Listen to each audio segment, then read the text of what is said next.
What's up, guys? It's Pete133.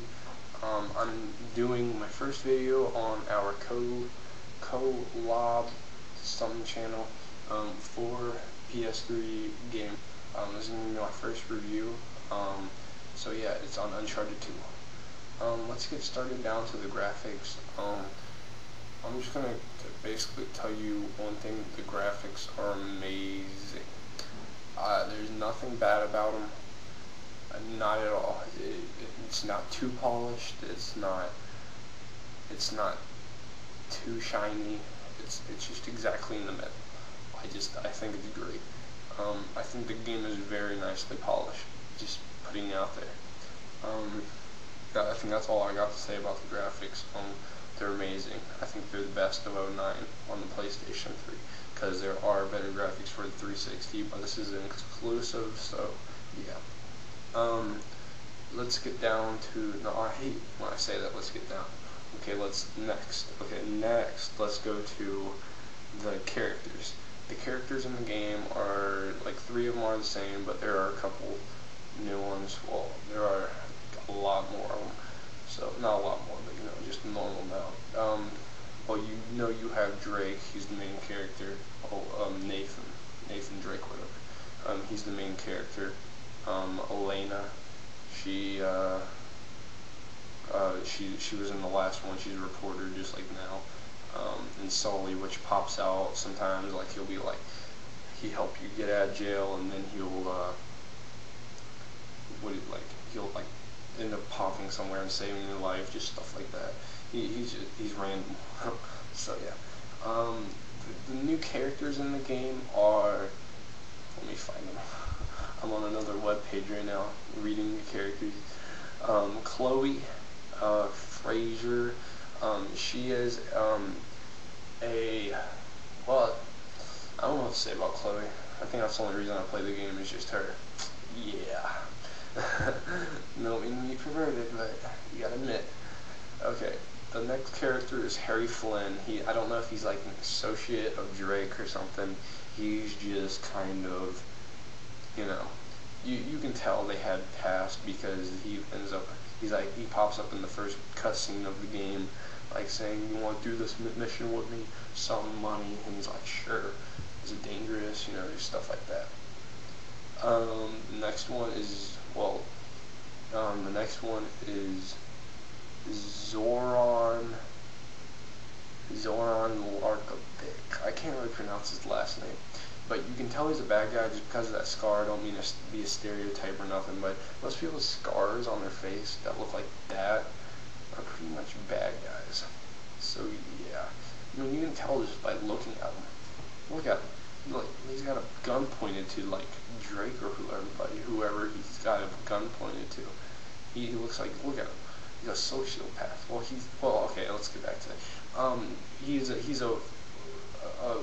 rogue or rogue, a fugitive, war criminal that is notorious, basically. He's just notorious. There's, like, nothing good about him. He's a sociopath, just stuff like that. The next one is Carl Schaefer. I think he's German or something. He is a old man in the game, but he's a sole survivor of a failed expedition in the Himalayas in 1938. I read that off a piece of paper, so I know it in the video game, but just like I can't remember that.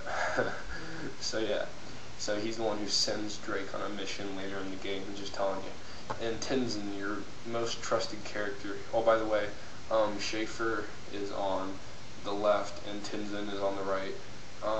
Tenzin is kind of like just the guy that doesn't talk through the whole game. He talks, but he talks in some weird Japanese language, so I don't even understand him. He helps you, and he saves your life most of the time. So yeah. Well, those are the new characters, so yeah. What else do I want to cover? The actual story, which I didn't cover. The story is basically, the first part of it is an adrenaline rush, which you probably won't forget. Like, the first part is like you're falling off of a train that's over a cliff, like Jurassic Park, Lost World. I think they kind of copied that, just saying that. That's a general rush, whatever. tongue twister. Rush, you're basically going up and climbing a falling off train that is about to just fall off. So yeah, and basically throughout the story, you're running from Zoran, Larkovich, and other people, and you're following them because they want to get rid of you because you keep messing up their expedition, trying to find this land Marco Polo discovered, and basically you're trying to stop it because there's like, I don't want to ruin it, so yeah, that's basically it.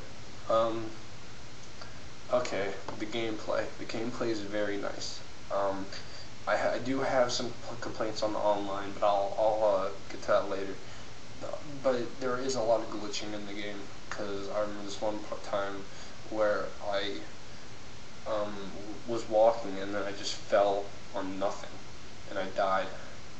It's retarded. So yeah, that's the only complaint I have about it. But the gameplay is very nicely done. I like how it's cover shooter still, and how it's third person, because the third person on this is excellent. The online, the same problem is glitches. A rocket launcher got shot at me. It's just like the floating grenade. It was just floating there. And it happened to me once, and I was like, man, Lucas Greeny, I feel bad for that floating grenade you were looking at.